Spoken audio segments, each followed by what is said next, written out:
ह्या दिशेने दाखवला जातो अँगल, ह्या दिशेने. समजा हा एक्स अँगल आहे, हा निगेटिव्ह एक्स अँगल आहे. तर इथे साइन मीन्स व्हॉट?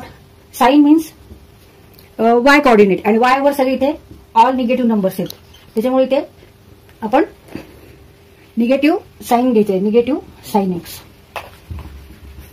आता इथे न्यूमरेटरला इथे निगेटिव्ह आहे, डिनॉमिनेटरला इथे निगेटिव्ह, इथे निगेटिव्ह, इथे निगेटिव्ह. आता इथे निगेटिव्ह निगेटिव्ह बिकम पॉझिटिव्ह. आता हा निगेटिव्ह हा निगेटिव्ह एक पॉझिटिव्ह होऊन जातील, म्हणजे हे सगळे पॉझिटिव्ह झाले शेवटी.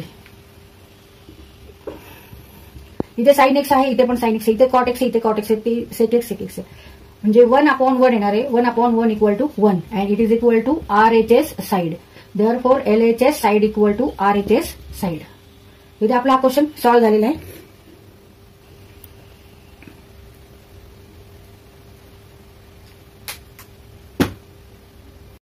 हा स्क्वेअर आहे. मग sec means 1/cos 1, sec square means 1/cos square x and cosec square means 1/sin square x. Sec square x means 1/cos square x आणि cosec square x means 1/sin square x. आता हे sine square x न्यूमरेटरला गेले.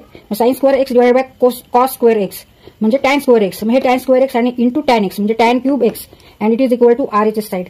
Therefore LHS equal to RHS.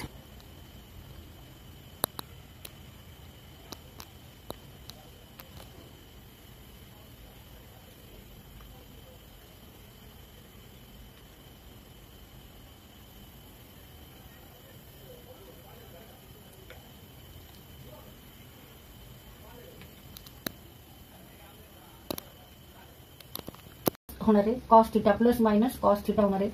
Plus minus sign depend upon quadrant in with that angle lies. The cos 180 plus theta हा कोणत्या क्वाड्रंटला येणार आहे? तर थर्ड क्वाड्रंटलाच येणार आहे. 180 plus theta and cos means what? By definition X coordinate and in third quadrant all numbers on X axis are negative. इकडे सगळे negative numbers आहेत, त्याच्यामुळे इथे आपण निगेटिव्ह घ्यायचे. निगेटिव्ह कॉस थिटा म्हणजे लिहायचंय निगेटिव्ह कॉस थिटा. ह्याच्यातल्या कोणत्या कोणत्या टर्म्स कट होतात ते बघायचे. Cos theta minus cos theta, negative negative become positive cos theta and negative cos theta. तर एक पॉझिटिव्ह एक निगेटिव्ह, एक पॉझिटिव्ह एक निगेटिव्ह. इथे 0 उत्तर आले, इथे पण 0 उत्तर आले, equal to 0 and it is equal to RHS side of the equation. Therefore LHS equal to RHS. इथे आपला क्वेश्चन सॉल्व्ह करून झालेला आहे.